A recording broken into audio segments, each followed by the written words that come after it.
Hi, I'm Matt Siber, and I'm here to tell you about the residency that I am doing with the CPS Lives organization. I'm an artist who works in photography primarily, but I also work in sculpture and installation, often in combination. I am also a faculty member. I'm an Assistant Adjunct Professor in the photography department at the School of the Art Institute of Chicago. The school that I'm working in, the Chicago Public School I'm working in, is the A.M. Pritzker Elementary School. It's in Wicker Park where I live, and it happens to be where my two daughters go to school.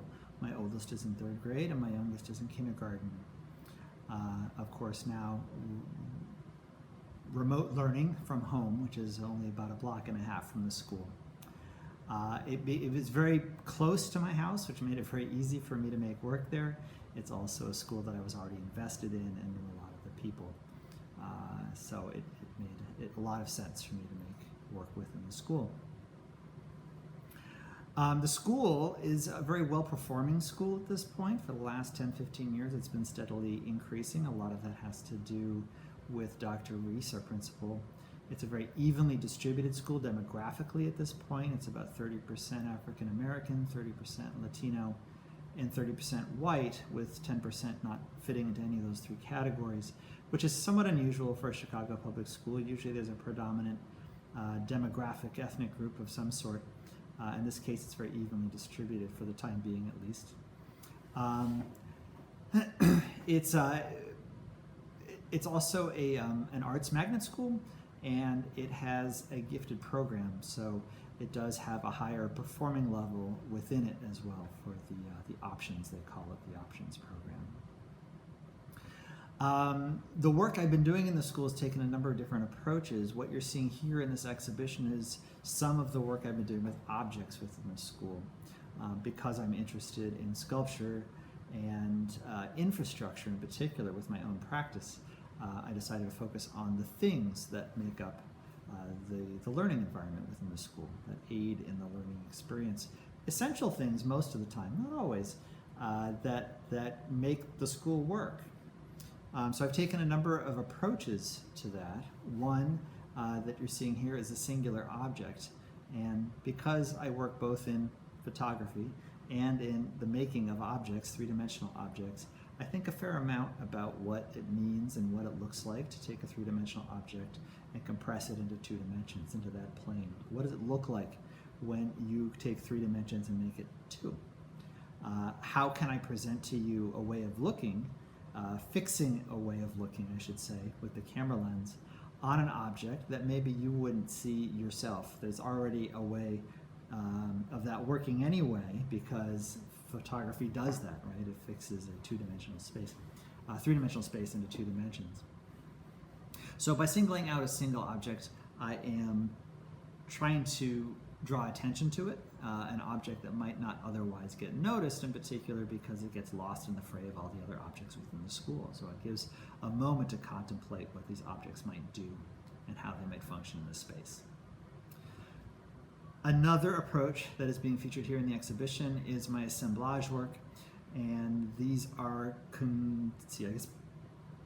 assemblages, if you will, is what I'm calling them, of objects that I'm finding in the spaces, and usually in the hallways. In this case, I haven't gone into the classrooms too much yet. And with the objects that are there, usually we're talking chairs and desks and other types of objects that might be left in the hallways, because the hallways are often used as learning spaces. Gymnasium is also a great place to do this kind of work. So I'm building them up into these sculptural forms, if you will, that are often somewhat precarious. Sometimes they're a little more stable. Other times it looks like they're about to fall over. Sometimes they are, but I do have to be careful because I don't want them to fall over and hurt anybody. But I find them a lot of fun to make, for one, because they're a bit of a challenge in how I can reassemble these objects together again the following week in a new way, and there might be new objects introduced, and then how I can make them in a way that looks like they're precarious without them actually falling over. They have to be photographed because they're not going to stay where they are assembled that way for very long.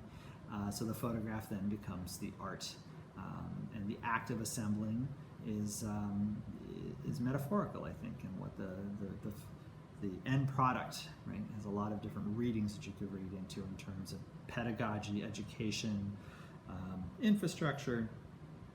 I think it's an interesting food for thought in these cases. And then the third series and approach that's being represented here in this exhibition is the green ball series. And this green ball exists in a hallway that has the kindergarten, pre-K, and first grade classrooms.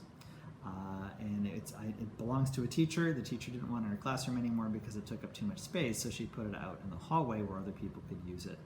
It's a very unusual type of, I mean, it's not unusual to have these balls around the school, but compared to most of the other objects within a learning environment, it's big and squishy and soft, whereas most of the other objects are hard and shiny and cold, metal or ceramic or plastic or something to that effect.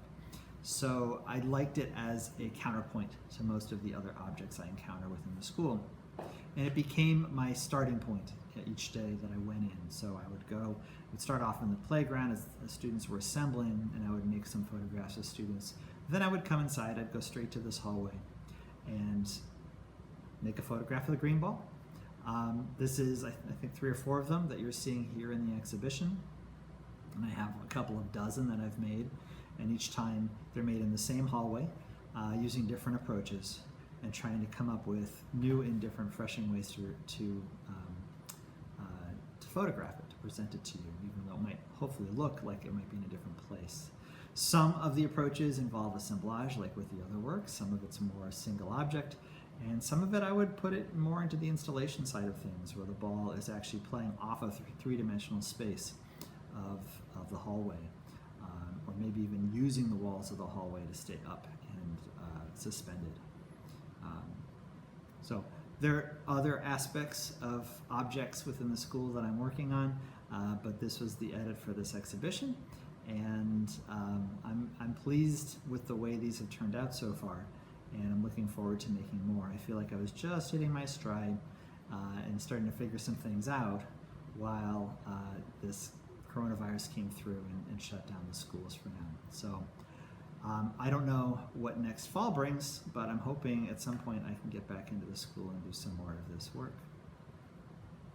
A thank you to the organizers of CPS Lives, to Sophia and Kendall and Suzette, and to SY for at 062 Gallery for showing this exhibition and getting it up online and shifting gears at the last minute to try to figure out how this can be done under pandemic conditions. So, I thank you for listening, and I hope you enjoy the exhibition.